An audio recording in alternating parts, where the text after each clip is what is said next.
మన పాఠము ఈ దినమున చెప్పవలసిన సంగతులు ఏమేమి ఉన్నాయంటే, ఆ వారముల పండుగ అనేటువంటి పాఠాన్ని దినాన చెప్పుకోబోతున్నాం. వారముల పండుగ, దీనికే మరొక పేరున్నది. ఆ పేరు ఏమంటే పెంతెకోస్తు పండుగ అనేటువంటి పేరు కూడా ఇది కలిగి ఉన్నది. గనక ఈ పండుగకు వారముల పండుగ, పెంతెకోస్తు పండుగ అని పిలువబడుతున్నది. వారములు లెక్కించి 7 వారములు అనంతరం వచ్చే దినాన్ని పురస్కరించుకొని పెంతెకోస్తు పండుగ అని పిలువబడి ఉన్నది.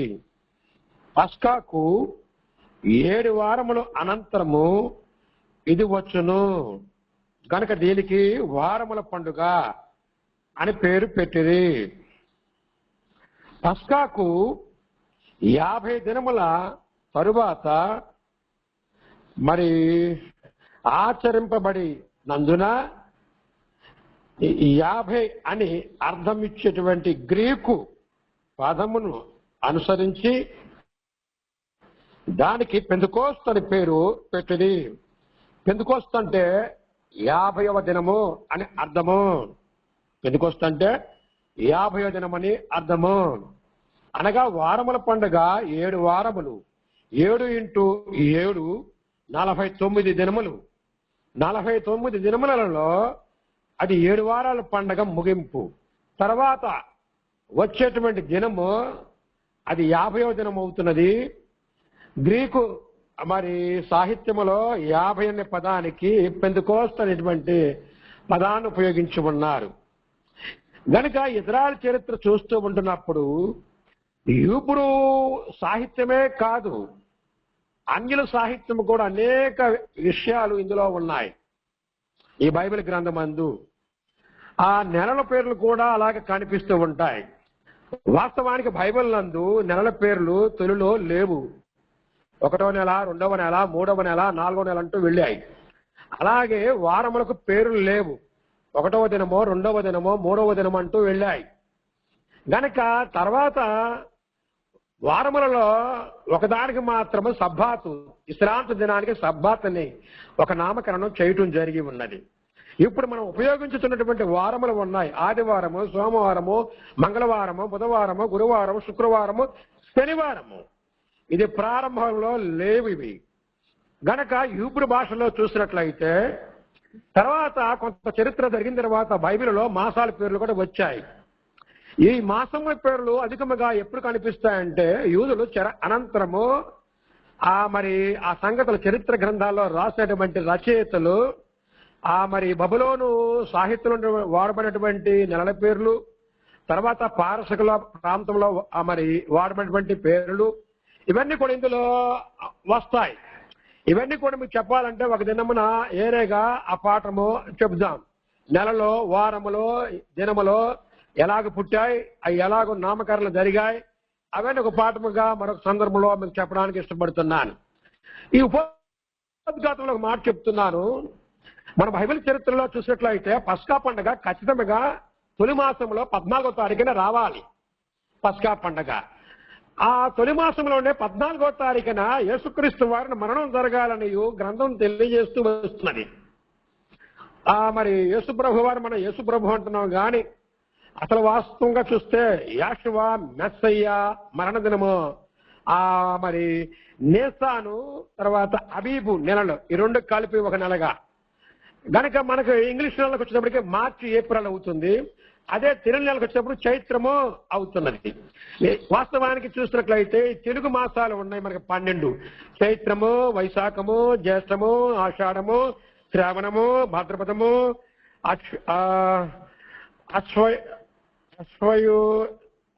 అశ్వజము, తర్వాత కార్తీకము, తర్వాత మార్గశిరము, తర్వాత పుష్పము, తర్వాత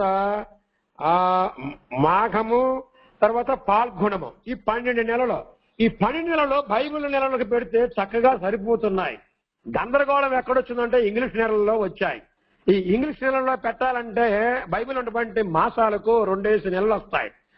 ఆ బైబిల్ చరిత్రలో చూసినట్లయితే మరి నేసాను తర్వాత అబీబు నెల, దీన్ని ఇంగ్లీష్ నెలలో చూసినట్లయితే మార్చి ఏప్రిల్ 2 కలవాలి. గనక బైబిల్ చరిత్రలో చూసినట్లయితే దినము అనేది వేరుగా ఉన్నది. బైబిల్ చరిత్రలో చూసినట్లయితే ఆ దేవుడైనటువంటి యెహోవా దిన ప్రారంభము దినము ముగింపు ఇచ్చి ఉన్నాడు. సృష్టి చేస్తున్నప్పుడు దేవుడు ఏం చెప్పాడంటే సూర్యాస్తం అయిపోగానే ఆ దినం ఎండ్ అవుతుంది, మరొక దినం స్టార్ట్ అవుతుంది. అంటే స్టార్ట్ అయ్యేది ఎండ్ అయ్యేది ఎప్పుడు? సూర్యుడు అస్తమిస్తున్నప్పుడు. కానీ ఈ రోమనులు ఏం చేశారంటే అర్ధరాత్రి 12 గంటల నుండి మరలా అర్ధరాత్రి 12 గంటల వరకు ఒక డేగా వారు తెలియజేశారు. బైబిల్ చరిత్ర చూసినట్లయితే 12 గంటలు రాత్రి, 12 గంటలు పగలని. గనక ఈ రోమనులు మహాసామ్రాజ్యాల్లో చివరి సామ్రాజ్యాన్ని ఏదేరు గనక ఎక్కువగా వారి క్యాలెండర్ పట్టుకుని మన వాళ్ళు తిరుగుతున్నారు. గనక ఇప్పుడు ఒక మెసేజ్ నాకు వచ్చింది వాట్సాప్ లో, చాలా గ్రూపులు వచ్చాయి నా దాంట్లో. అందులో ఒక అతను వచ్చే నెల అనగా డిసెంబర్ 19వ తారీఖున క్రిస్మస్ సంతోషాలని చెప్పి ఒక మెసేజ్ పంపించాడు. ఏం సంతోషాలంట? క్రిస్మస్ అనేది అంటే యేసుక్రీస్తు వారు జన్మదినం అని. గనక వాస్తవాన్ని చూసినట్లయితే అలా చేసుకోవాలంటే అది బైబిల్ చరిత్రలో చూసినట్లయితే అది పర్ణశాల పండుగ 15వ తారీఖు నుండి 22వ తారీఖు వరకు జరుగుతుంది. అది ఎప్పుడన్నట్లయితే యాతనిము తర్వాత బీ ఫ్రీ అనేటువంటిది. గనక ఇది జ్ఞాపకార్థ శృంగధ్వని పండుగ 1వ తారీఖు వస్తుంది. పర్ణశాల పండుగ ప్రాయచిత్తార్థ దినము అది 10వ తారీఖున వస్తుంది. పర్ణశాల పండుగ ఏమో ఆ నెలలో 15 నుంచి 22వ తారీఖు వస్తుంది. అప్పుడు జరుగుతుంది యేసుక్రీస్తు వారి జన్మదినం జరుపుకోవాలంటే. అది ఇంగ్లీష్ నెలలోకి వెళ్ళినట్లయితే సెప్టెంబర్, అక్టోబర్ నెల వస్తుంది. అదే తెలుగు నెలలోకి వెళ్ళినట్లయితే తర్వాత అది ఆశ్వయుజము వస్తుంది. గనక తెలుగు నెలలో చాలా స్పష్టంగా బాగా ఉన్నాయి. ఇవన్నీ ఒక రోజున మనం చూద్దాము. అయితే మన పాఠము పేరు ఏమై ఉన్నది? వారముల పండుగ అనేటువంటి పాఠం మనం ఇప్పుడు తెలుసుకుంటున్నాం. దానికే మరొక పేరు పెంతెకోస్తు దినమనియు. పెంతెకోస్తు అంటే గ్రీకు సాహిత్యంలో 50వ దినానికి పెంతెకోస్తు అని పిలువబడింది. గనక బైబిల్ చరిత్రలో చూసినట్లయితే మరి బైబిల్ నెలలో మూడవ నెలలో 6వ దినమున ప్రారంభించబడుతున్నది. ఏది? వారముల దినమనేది అక్కడ ఖచ్చితంగా తెలపబడి ఉన్నది. గనక వారముల పండుగ అనేది ఎప్పుడు వస్తుంది? దీనికి ఆధారం ఏమిటంటే ఎస్తేరు గ్రంథము 8వ అధ్యాయం 9వ వచనంలో ఉంది. ఈ నెల పేరు రాసి సేవాన్ అనేటువంటి నెల ఇది.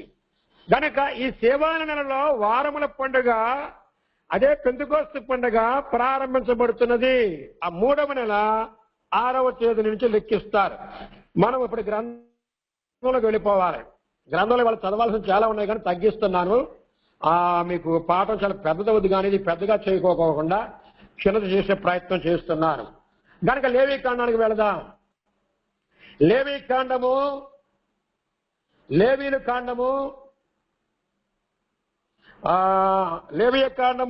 23వ అధ్యాయము.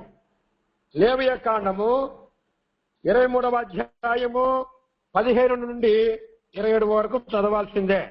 లేవీయులకు రాసినటువంటి గ్రంథమునందు 23వ అధ్యాయము 15వ వాక్యము నుండి మనము 21 వరకు వెళ్ళాలి. 15 చదువుతున్నాను. మీరు విశ్రాంతి దినమునకు మరునాడు మొదలుకొని, ఇక్కడ ఇస్తున్నాడు, మీరు విశ్రాంతి దినమునకు మరునాడు మొదలుకొని. దినాలు చూడండి ఎలా చెప్తున్నాడు. కనుక విశ్రాంతి దినం అనేది ఇక్కడ ఒక దినానికి నామం వచ్చిందంటే పేరు వచ్చింది. దానికి విశ్రాంతి దినమునకు మరునాడు అంటే ఆ విశ్రాంతి దినం ముగింపైన తర్వాత వచ్చే దినము. విశ్రాంతి దినము ఎప్పుడు ముగుస్తుందంటే సూర్యుడు అస్తమించగానే ముగుస్తుంది. మరలా ఆ మొదటి వచ్చేటువంటి డే ప్రారంభం అవుతున్నది. దాన్ని ఎలా చెప్తున్నాడు? మీరు విశ్రాంతి దినమునకు మరునాడు మొదలుకొని, అనగా అల్లాడించు పనను మీరు తెచ్చిన దినము మొదలుకొని 7 వారములు లెక్కింపవలను. ఇప్పుడు వారాల పండుగ అని చెప్పాం. దానికే పెంతెకోస్తు పండుగ అని కూడా నామం ఉన్నది. 50వ దినాన్ని పురస్కరించుకుని కనుక ఇక్కడ తెలియజేస్తున్నాడు. ఎప్పుడు ప్రారంభించాలి, ఎప్పుడు ముగించాలని లెక్కలున్నాయి. కనుక అనగా అల్లాడించు పనను మీరు తెచ్చిన దినము మొదలుకొని 7 వారములు లెక్కింపబలను. ఇది 3వ నెలలో ఉన్నది. బైబిల్ గ్రంథంలో మీకు చెప్పి ఉన్నాను. ఎస్తేరు గ్రంథంలో ఉంది ఈ 3వ నెల గురించి. అది 8వ అధ్యాయం 9వ వచనం ఆధారం మీకు ఇచ్చి ఉన్నాను. గనుక లెక్కింపబలను, లెక్కకు తక్కువ కాకోకుండా 7 వారములు ఉండవలను. వారానికి 7 దినములయ్యా. గనక విశ్రాంతి దినం తర్వాత వచ్చే దినానికి లెక్కేసుకోవాలి. ఇప్పుడు మన పరిభాషలో చూస్తే ఆదివారము, సోమవారము, మంగళవారము, బుధవారము, గురువారము, శుక్రవారము, శనివారం. వారికి శనివారము విశ్రాంతి దినము. విశ్రాంతి దినము మరునాడు మొదలుకొనంటే ఆదివారము. ఈ లెక్కలు బట్టి మీకు చెప్తే కొంచెం అర్థం అవుద్ది. గనక మొదలుకొని అనగా అల్లాడించు పనను మీరు తెచ్చిన దినము మొదలుకొని 7 వారములు లెక్కింపవలను. లెక్కకు తక్కువ కాకోకుండా 7x7 వారములు ఉండవలను. 16 7వ విశ్రాంతి దినపు చివరి విశ్రాంతి దినము, 7వ విశ్రాంతి దినపు మరుదినము వరకు. మరుదినం అంటే విశ్రాంతి దినం అంటే శనివారం అనియు, మరుదినం అంటే ఆదివారం అనియు. మరుదినం వరకు మీరు 50 దినములు లెక్కించి 7 వారాలు 7x7 49. మరుదినం అంటే తర్వాత వచ్చే దినము, అది 50వ దినము. అది యెహోవాకు క్రొత్త ఫలముతో నైవేద్యం అర్పింపవలను. దేవుడైన యెహోవాకు ఆ దినమున యెహోవాకు క్రొత్త ఫలముతో నైవేద్యమును అర్పింపవలను అంటున్నాడు. కనుక వారు పంటలు పండించారు, అవి కోతకొచ్చాయి. అవన్నీ కూడా తీసుకుని వచ్చి ఈ వారముల పండుగ సందర్భంలో అవన్నీ సమర్పించాలి. దేవుని యొక్క దేవునికి నైవేద్యాలకు పెట్టాలి. దినం అంటున్నాడు. ఏ దినము? 50వ దినము. అది పెంతుకోస్తు దినము. అది ఆదివారం అయి ఉంటున్నది. ఆదివారం అనియు. అసలు ఆదివారం ఎందుకు వచ్చేట్లుగా వారికి ప్లాన్ చేశాడు దేవుడు. చివరిలో మీకు చెప్తాను అది.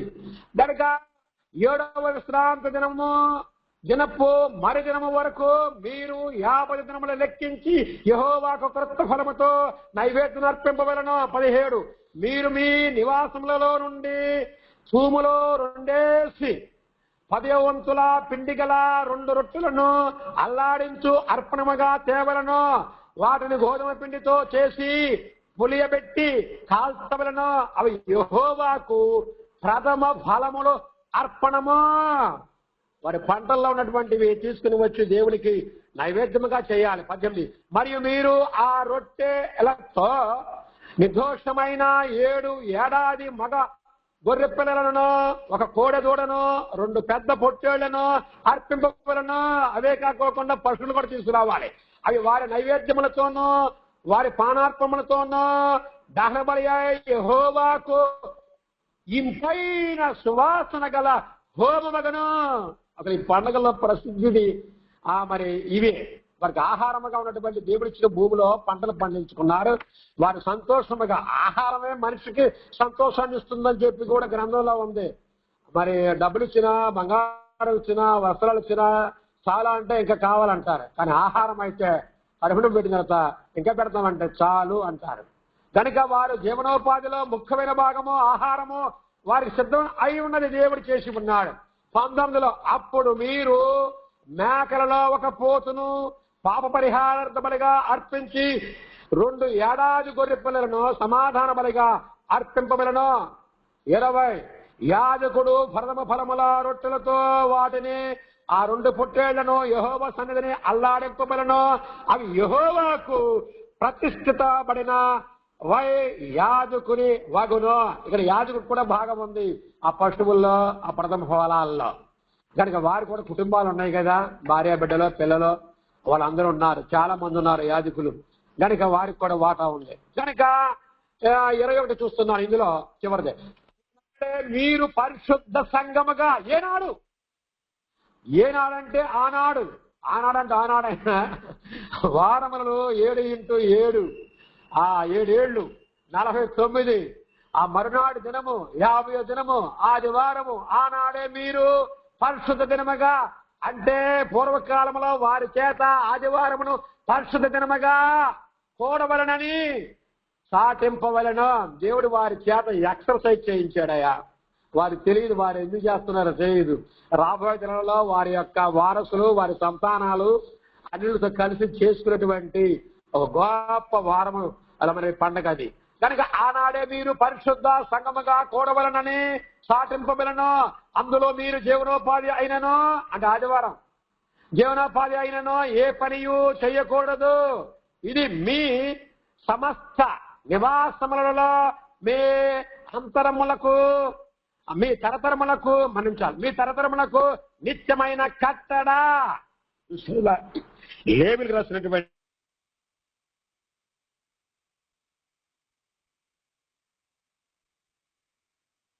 సంఖ్యాకాండములో 28వ అధ్యాయానికి వెళదాం.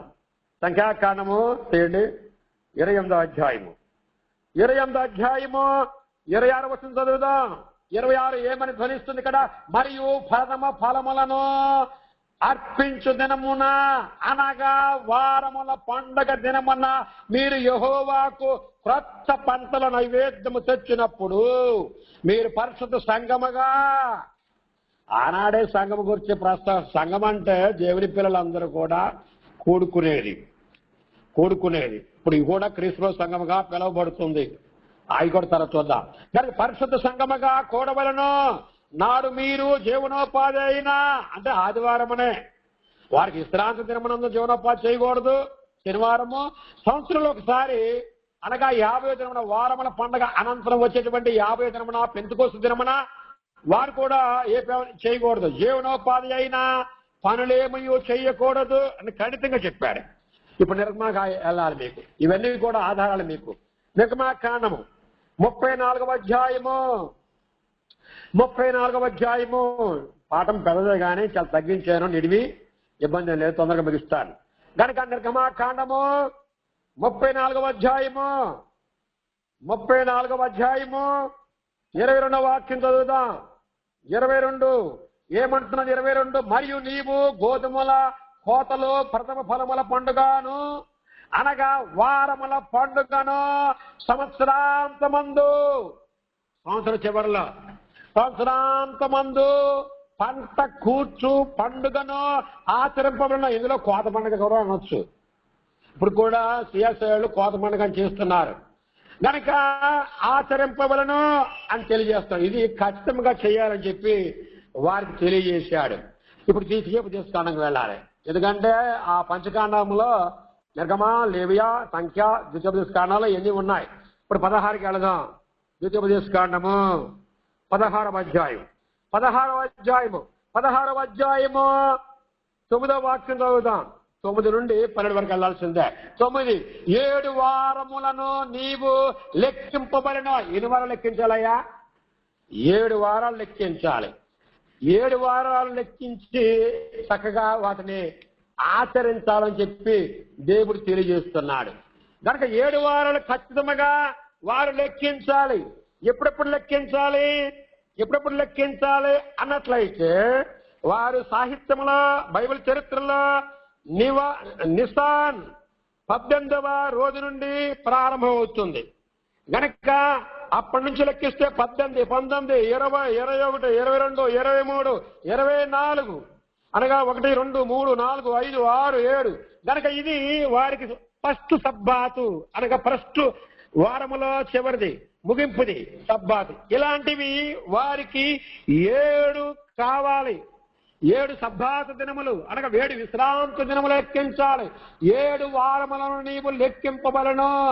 పంట చేని పైన కొడవలి మొదట వేసినది మొదలుకొని 7 వారములను లెక్కించి ఎప్పుడు కొయ్యాలో, ఎప్పుడు విత్తనాలు వేయాలో, ఎప్పుడు కొయ్యాలో, ఎప్పుడు తీసుకురావాలో వారికి దేవుడు మరి చక్కగా టైం టేబుల్ గడిచినట్లున్నాడు. వర్షం కూడా అలాగే పంపించేవాడు. వర్షం కూడా వారికి ఇరిగేషన్ ప్రాజెక్టులు అప్పట్లో లేవు. కనుక ఇవన్నీ దేవుడి యొక్క సంకల్పంలో, దేవుడి ఉద్దేశానుసారంగా వారికి పంటలు చక్కగా పండిస్తూ ఉండేవాడు.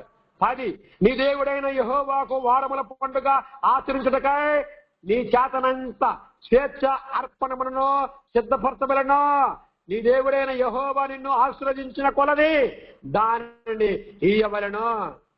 ఆశీర్వదించిన కొలది చూసారా, దేవునికి ఇచ్చేటువంటి మరి ఇవన్నీ కైంకర్యాలన్నీ కూడా యాజకులకి సమర్పించాలి. 11లో అప్పుడు నీవును నీ కుమారుడును, నీ కుమార్తెను, నీ దాసుడును, నీ దాసీను, నీ గ్రామంలో ఉన్నటువంటి లేవీలను, నీ మధ్యనున్నటువంటి పరదేశులను, తల్లిదండ్రులు లేని వారును, విధవరాండ్రును నీ దేవుడైన యెహోవా తన నామమును స్థాపించుటకై ఏర్పరచుకొను స్థలమున నీ దేవుడైన యెహోవా సన్నిధినే సంతోషింపబడు స్థలమున. ఇప్పుడు ఈ దినాల్లో ఎక్కడ పడితే అక్కడ ఆరాధనలు జరిగిపోతున్నాయి. అప్పట్లో ప్రత్యేకముగా సన్నిధి ఏర్పాటు చేసుకున్నవాడు. ఆ స్థలానికి వెళ్ళాలని దేవుడు తెలియజేస్తున్నాడు.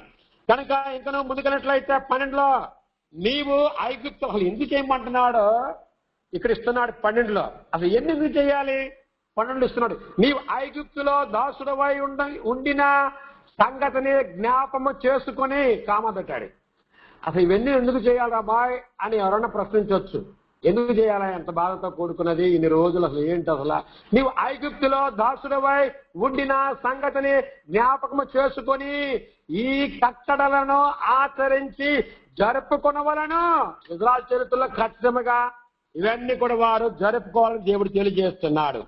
కనుక అది ఆదివారం వారు ప్రత్యేకముగా దినమున వారందరూ కూడా వారి పిల్లలే కాదు, కుమారులే కాదు, కుమార్తెలే కాదు, పనోళ్లే కాదు, ఎదరాళ్లే కాదు, ఆ పరదేశులు అక్కడ ప్రాంతంలో నివసిస్తారు వాళ్ళందరూ కూడా హలోమంట వెళ్ళిపోవాలి దేవుని సన్నిధికి. ఈ దినములో కూడా ఆదివారం జరుగుతుంది. ఆ దినంలో కూడా జరిపారు, ప్రభువారు జరిపించారు వారి చేత. కానీ రాబోయే దినములో అన్యుల చేత, ఇతరాపతుల చేత జరిపించే సంగతి వారు ఎరుగరు. కనుక ఇక్కడ తెలియజేస్తున్న పరిశుద్ధాత్ముడు కూడా దిగి వచ్చింది కూడా ఆదివారమే. అది మనం చూసినట్లయితే చూడండి, ఆ అపోస్తుల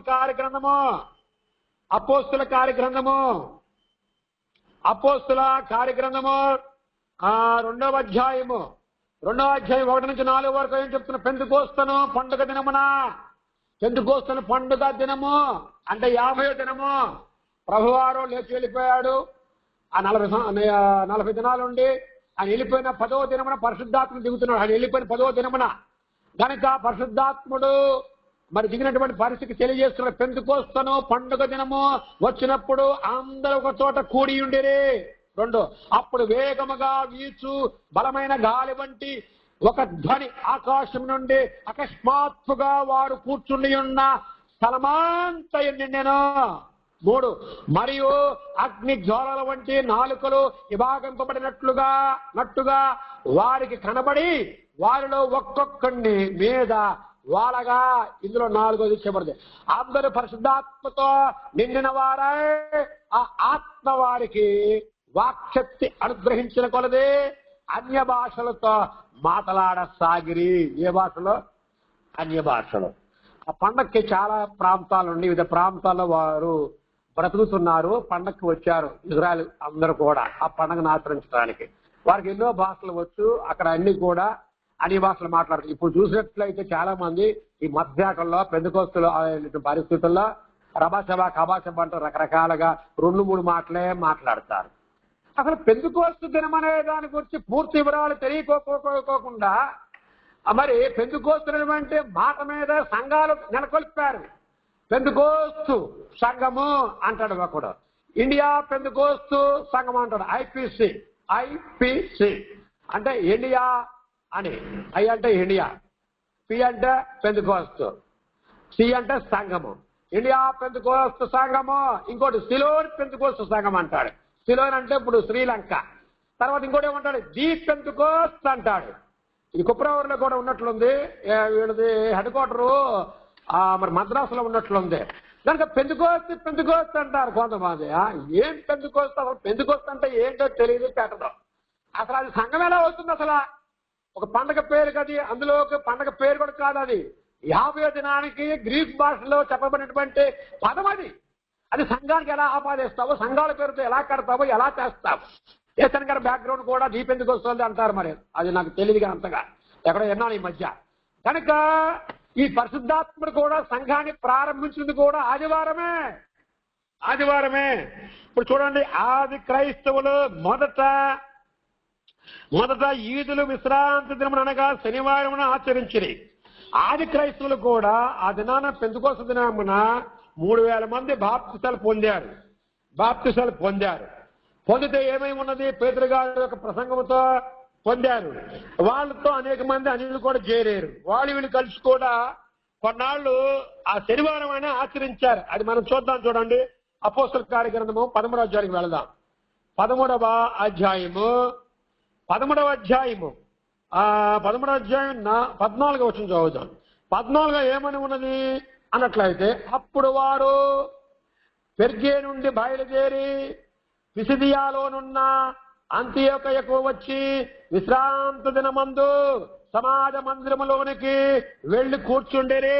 విశ్రాంతి దినము మనవాళ్ళు ఏమంటారంటే ఇప్పుడు క్రైస్తవ సమూహాలు విశ్రాంతి దినం అంటే ఆదివారం అంటారు.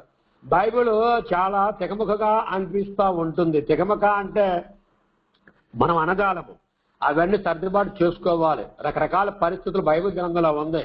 కొంతమంది వేసే ప్రశ్నలకు ఎమ్మటినే సమాధానాలు ఇచ్చుకోలేం. కనుక ఖచ్చితంగా ఇజ్రాయెల్ చరిత్రలో వారు అనుసరించినటువంటి విశ్రాంతి దినాన్ని కొన్నాళ్ళు ఆది క్రైస్తవులు కూడా ఆచరించారు. ఇది మనకు మరొక సందర్భంలో కనిపిస్తుంది. 15వ అధ్యాయానికి వెళ్ళాలి. ఈ అపోస్తల కార్య గ్రంథంలోనే 15వ అధ్యాయంలో చూద్దాం. 15వ అధ్యాయం 21 చూద్దాం. 21 చదువుదాం. 21 ఉందా?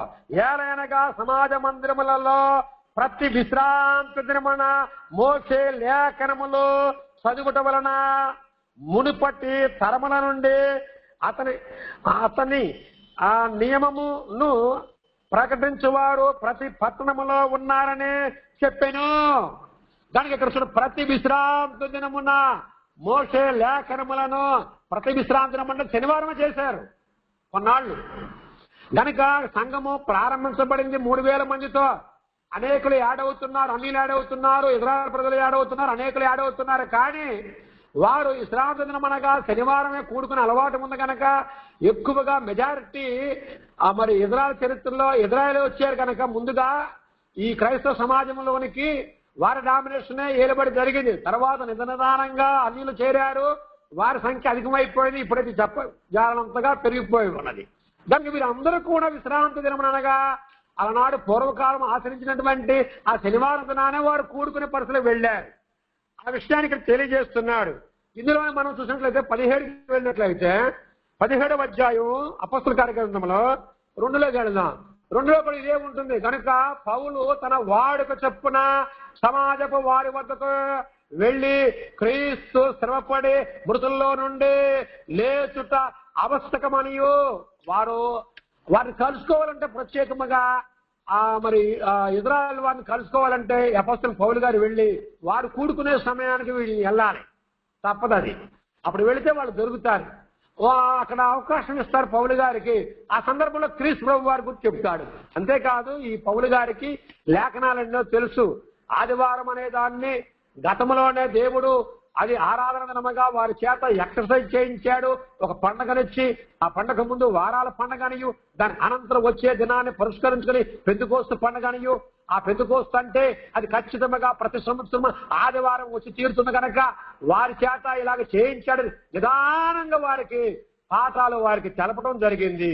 అది ఎలాగ ఉపయోగించుకున్నారు వారు పాత కాలంలో అనగా పాతగా సమాజంలో ఎలాగ చేశారో అలాంటి చోటుకే ఈయన కూడా వెళ్లాల్సి వచ్చింది. కనుక చాలా మంది దీన్ని కూడా కాంట్రవర్సీ చేస్తూ ఉంటారు. అలా చేయకూడదు. క్రీస్తు పునరుద్ధానమైనటువంటి ఆ దినము కూడా ఆదివారం అయి ఉన్నది. ఎందుకు ఆచరించాలంటే బలపరచడానికి. పెంతెకోస్తు దినము ఆదివారం వచ్చింది. రెండవది పరిశుద్ధాత్ముడు కూడా ఆదివారమే దిగి ఉన్నాడు పెంతెకోస్తు దినమున. ఆ దినమునే క్రైస్తవ సంఘము మరి క్రీస్తు సంఘము ప్రారంభింపబడింది. అందులో 3000 మంది తొలిగా చేరారు. ఇది రెండవది. మూడవది చూసినట్లయితే యేసుక్రీస్తు వారు కూడా ఆదివారం లేచినట్లుగా మనకు కనిపిస్తున్నది. కనుక క్రీస్తు పునరుద్ధానుడైనటువంటి దినము కూడా ఆదివారమే. అందుకే వారు కూడుకుంటున్నారు, కనుక ఆచరిస్తున్నారు. కనుక అపోస్తల కార్యగ్రంథము చూడండి. అపోస్తల కార్యగ్రంథములో 20వ అధ్యాయానికి వెళదాం. 20వ అధ్యాయము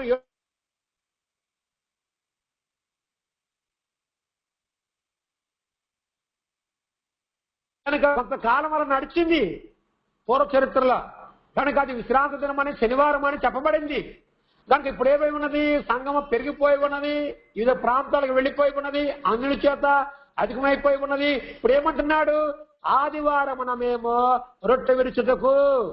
ఈ ఆదివారం రొట్టె విరుచుటకంటే క్రీస్తవ సంఘాలన్నీ కూడా ప్రతి ఆదివారం చేస్తాయి. మిగిలిన వారు ఏం చేస్తారంటే నెలకొకసారి మొదటి వారంలో చేస్తారు. కొంతమంది అయితే ఇప్పుడు 50 సమాజం వాళ్ళు అయితే దీన్ని ఎగతాళి చేస్తారు. అది రొట్టెల పండుగలో చేసినటువంటి 7 వారాల పండుగలో చేసిందయా, ఆదివారం కాదు, అది ఆదివారం తర్జుమా చేశారు, అది శనివారమే వాళ్ళని వాళ్ళు తెలియజేస్తుంటారు. కనుక ఒకే బైబిల్ పట్టుకుని ఎన్ని రకాలుగా ఉన్నది చూసారా. దానికి ఆదివారమేమో రొట్టె పెరుచుటకు కూర్చున్నప్పుడు పౌలు గారు ఇప్పుడు చూడండి, అంతక్రితమేమో విశ్రాంతి దినము సమాజ మందిరాలకు వెళ్ళి చెప్పాడు ఆయన. ఇప్పుడేమంటున్నాడు ఇక్కడికి వచ్చినప్పటికీ ఆదివారమున, ఇది లోక రికార్డ్ చేస్తున్నాడు.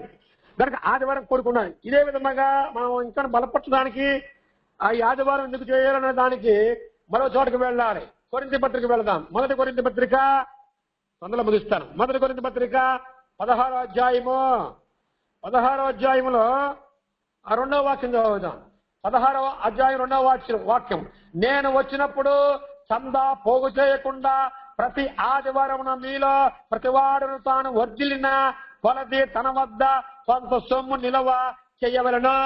ఇక్కడ చందా ప్రస్తావన వస్తుంది. చాలా మంది క్రిస్మస్ సంఘాల్లో కూడా చందా అంటే దేనికో తెలియదు, కానుకంటే ఏంటో తెలియదు, మరి శ్రేష్ఠ భాగం అంటే తెలియదు, మరి ఈ చేతితో ఇచ్చేది ఆ చేతికి అనేది తెలియకూడదు. ఇవన్నీ కూడా ఒక్కొక్క ఆ సందర్భంలో వాడబడిన పదాలు. చందా అంటే ఏంటి?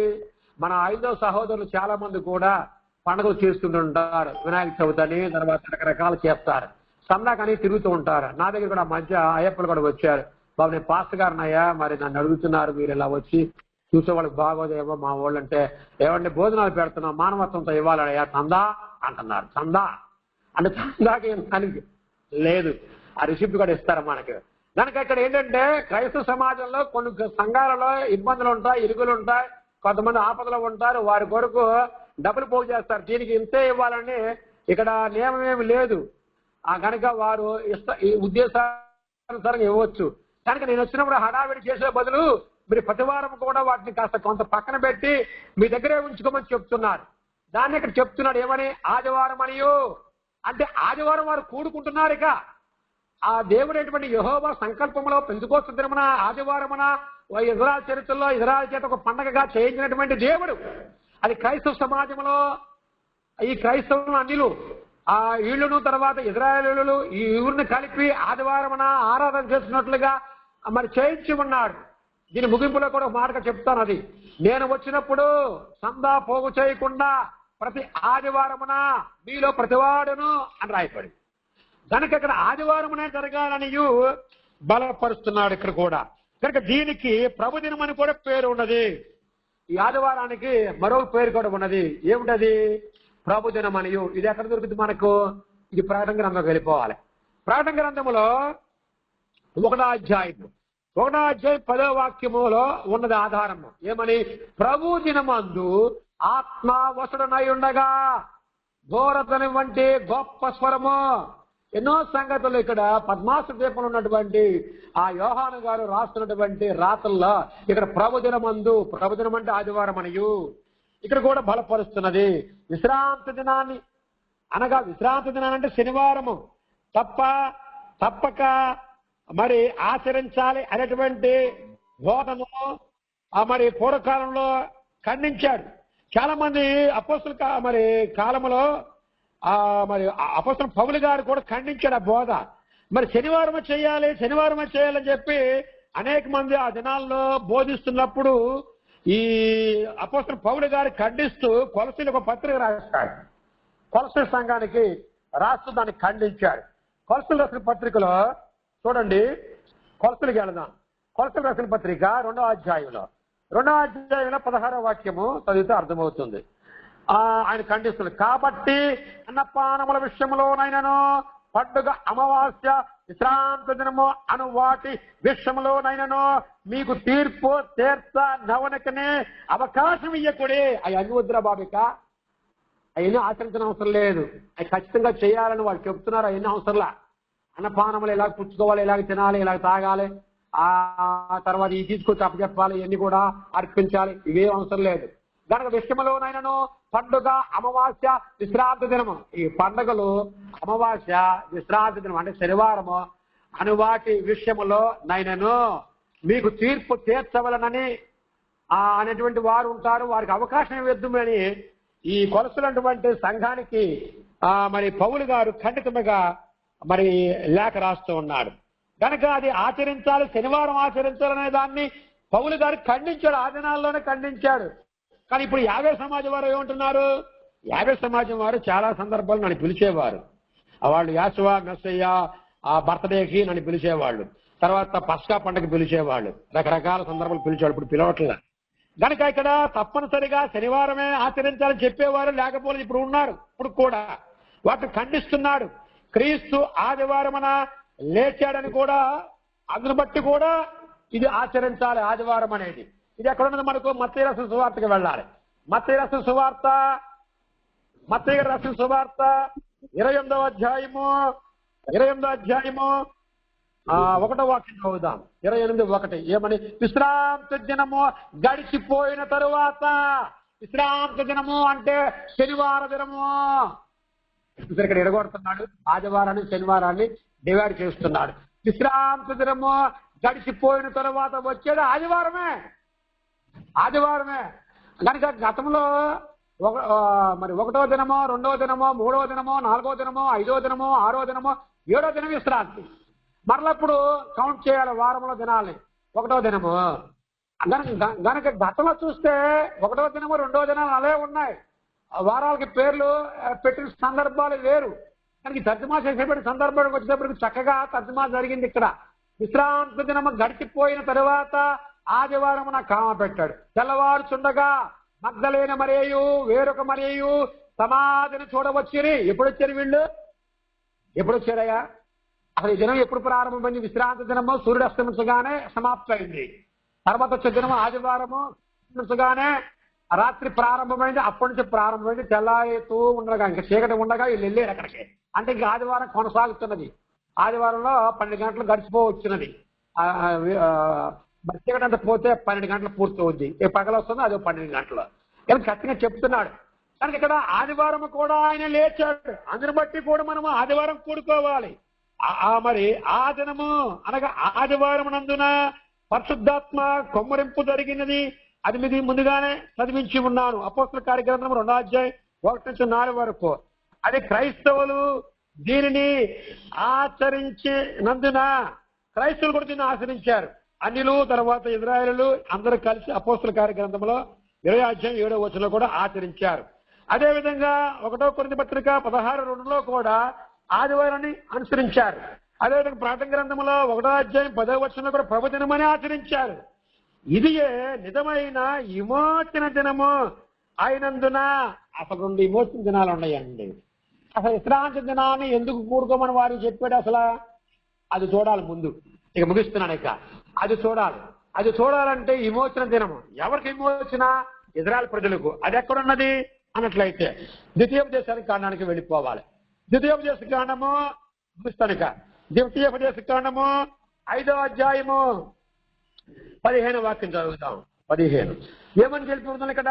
నీవు ఐగుప్తు దేశమందు దాసుడవై ఉన్నప్పుడు నీ దేవుడైన యెహోవా బాహుబలము చేతను సాచిన చేతి చేతను నిన్ను అక్కడ నుండి రప్పించనని జ్ఞాపకము చేసుకునము. అందుచేతను విశ్రాంతి దినము ఆచరింపబడనని నీ దేవుడైన యెహోవా నీకు ఆజ్ఞాపించెను.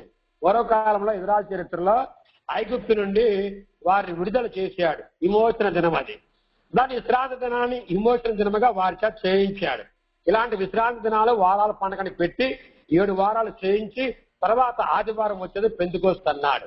అనగా దేవుడికి తెలుసు రాబోయే దినాలలో అన్యుల చేత ఇజ్రాయెల్ చేత చేయించాలని చెప్పి.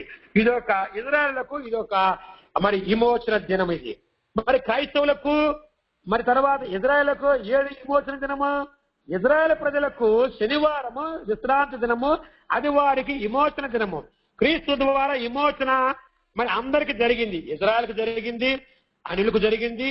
అది విమోచన దినము, అది ఆదివారం జరిగింది. అది కనుక ఈ ఆదివారము నాడు ఇజ్రాయేలీయులు మరియు అన్యులు కలిసి క్రైస్తవులుగా జరుపుకునే దినాన్ని మరి గతంలో ఇజ్రాయేలు చేత పెంతెకోస్తు పండుగను దేవుడైన యెహోవా ఇచ్చి వారి చేత ఆచరింపజేశాడు. పెంతెకోస్తు అనగా 50వ దినమని అర్థము. ఈ 50వ దినము ఖచ్చితంగా ఆదివారం వస్తుంది కనుక ఆదివారం క్రైస్తవులు అనగా అన్యులు తర్వాత ఆ ఇజ్రాయెల్ ప్రజలు ఇద్దరిని కలిసి క్రైస్తవులు అన్నారు. ఈ క్రైస్తవులు అనే పదానికి కూడా కాంట్రవర్సీ ఉంది.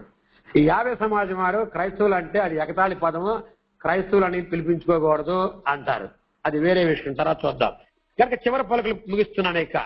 గనక ఈ ఇజ్రాయేలీలను అనిలను కలిపే దాన్ని రోమాపత్రికలో రాశారు.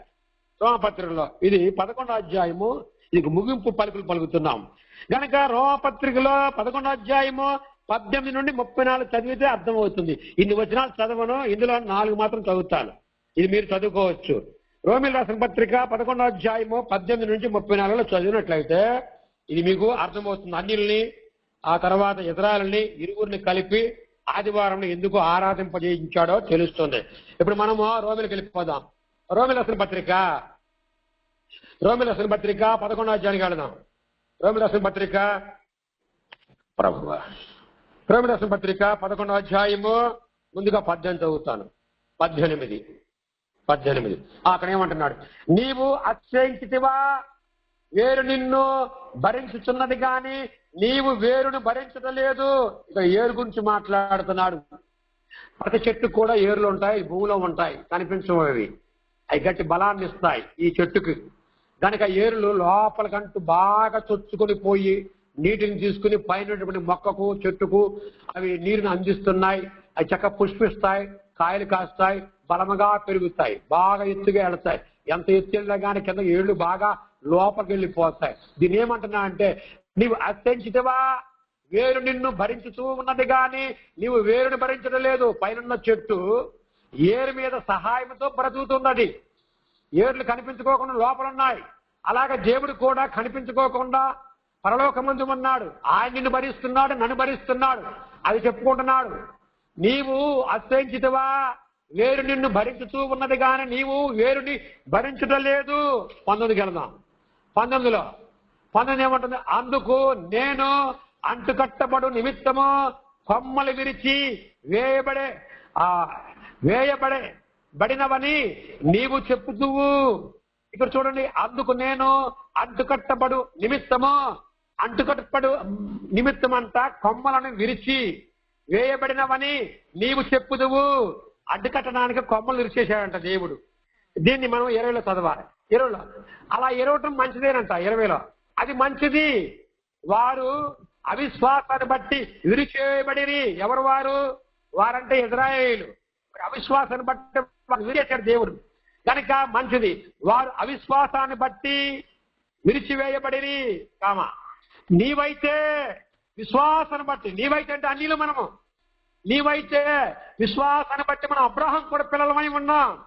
వారైతే జాతిని బట్టి పిల్లలై ఉన్నారు, మనమైతే విశ్వాసాన్ని బట్టి పిల్లలమై ఉన్నాం. ఇలా చెప్తున్నాడు, వారు అవిశ్వాసాన్ని బట్టి విరిచివేయబడిరి, నీవైతే విశ్వాసాన్ని బట్టి నిలిచి ఉన్నావు. గర్వింపక భయపడము. ఈనాడు క్రైస్తవులు భయపడతల దేవునికి ఎత్తలు విడిగా చేసేస్తున్నారు. ఎప్పుడో డిసెంబర్ 25న జరుపుకుంటారు వీరు. ఇప్పుడే బిగిన్ చేశారు ఈ సన్నాసులు అందరూ కూడా.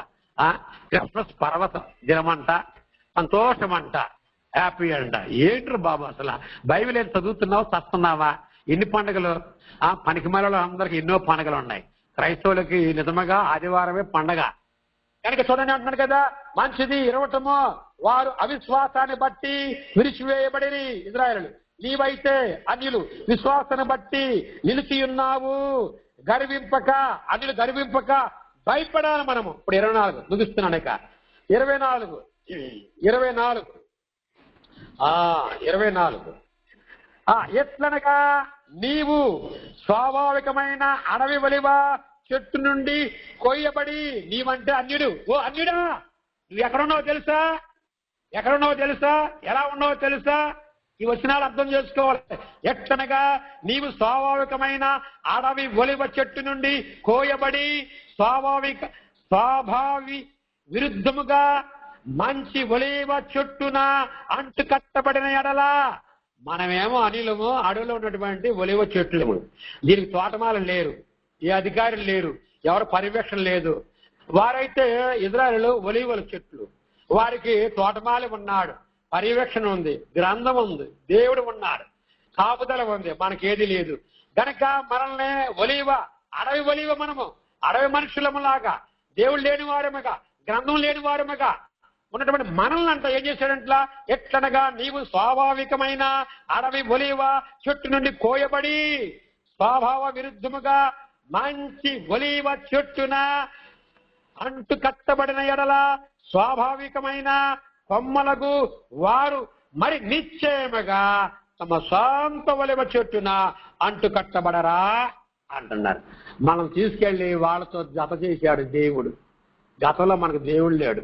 క్రీస్తు ప్రభు వారు అదే చెప్పాడు, నేనే మరి మార్గమును, నా తప్ప వేరొక మార్గము లేదు అని దేవుడు ఆయన ద్వారా తెలియజేశాడు. ముగిస్తున్నాను ఇక. కనుక ఈ వారముల పండుగ అనేది మరి 7 వారాలు లెక్కించాలి.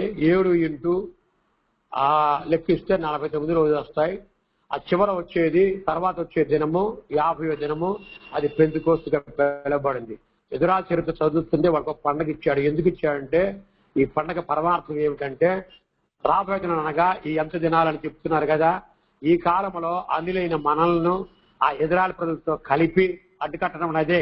ఇద్దరు జత చేసి బాప్తిసం ద్వారా క్రీస్తు సంఘములో ఆయన శిరసగా ఉంచి మళ్ళీ అందరిని దానిలో ఉంచి సంఘం ఒక్కటే, దేవుడు ఒక్కటే, ప్రభు ఒక్కడే, పరిశుద్ధాత్ముడు ఒక్కడే, ఇవన్నీ కూడా విశ్వాసం ఒక్కటే, వాళ్ళ విశ్వాసం మన విశ్వాసం ఒకటై ఉండాలి. కనుక ఇవన్నీ ఇచ్చి ప్రభు మనల్ని బలపరుస్తున్నారు. ఆదివారము ఆరాధన చేసుకోవాలి. తండ్రి మాటలు దీవించును గాక. మీ అందరి హృదయపూర్వకమైన వందనాలు. చిన్ని